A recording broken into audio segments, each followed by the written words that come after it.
જિલ્લામાં અનરાધાર વરસાદ વરસી રહ્યો છે અને ગ્રામ્ય વિસ્તારોમાં વરસાદથી ઘોડાપૂર જેવી સ્થિતિ સર્જાય છે। ધોધમાર વરસાદથી નદી અને નાળા અત્યારે છલી વળ્યા છે। ધોધમાર વરસાદને કારણે ઠેર ઠેર વરસાદી પાણી ભરાતા હોય તેવી સ્થિતિ પણ સર્જાય છે। વરસાદને પગલે દિહોર અને ભદ્રાવળનો જે માર્ગ છે તે પણ બંધ થઈ ચૂક્યો છે। લોકોને અવરજવર કરવી હવે મુશ્કેલ થઈ છે અને અવરજવર અત્યારે સંપૂર્ણપણે ઠપ થઈ ચૂકી છે, કારણ કે રસ્તો સંપૂર્ણપણે બંધ થઈ ગયો છે।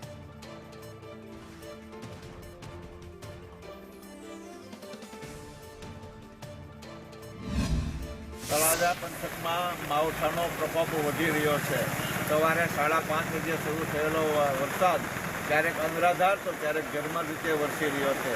છેલ્લા 7 કલાકથી તળાજા શહેર અને પંથકમાં અને ખાસ કરીને ગ્રામ્ય વિસ્તારમાં વરસાદ વરસી રહ્યો છે, જેના કારણે તળાજા પંથકના અનેક ગામડાઓ બંધ થઈ ગયા છે અને રસ્તાઓ પર પાણી ફરી વળ્યા છે।